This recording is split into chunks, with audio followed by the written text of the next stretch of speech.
starved and severely abused. It's what one Brazoria County woman says happened to her 51-year-old brother with Down syndrome, all at the hands of the man who was supposed to be taking care of him. That woman's brother is now recovering at her home after emergency surgery, and a warrant has been issued for the former caregiver's arrest. As Devin Clark explains, the woman hopes this raises awareness about abuse against those who can't defend themselves.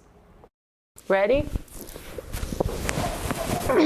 Maricel Spriggs is now the caretaker for her partially verbal 51-year-old brother, Carlos Gonzalez, who has Down syndrome. You got it? Scoot yourself back. Can you scoot yourself back for me? Come on. All right, there you go, Papa. She says she was forced to remove him from the custody of the Special Graces Care Facility after learning his caretaker, Derek Bass, was allegedly starving and beating him. And he said, Lala. And I said, what? He said, he hit me like this.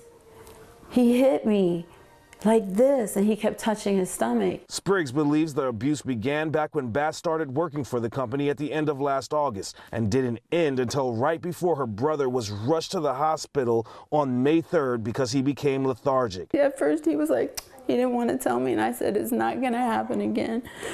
It's going to be okay, Carlos.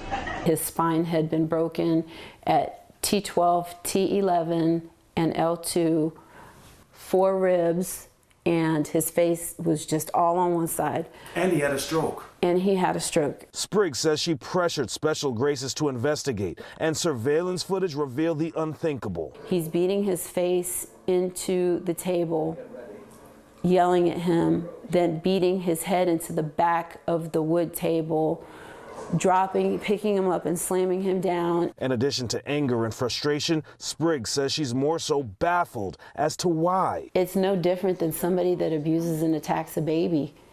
He is completely defenseless.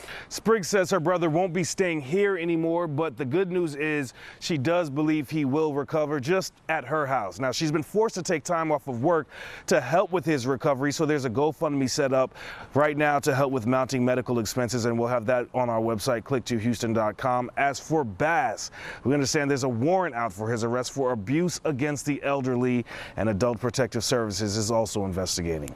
Reporting in Pearland, Devin Clark, KPRC 2 News.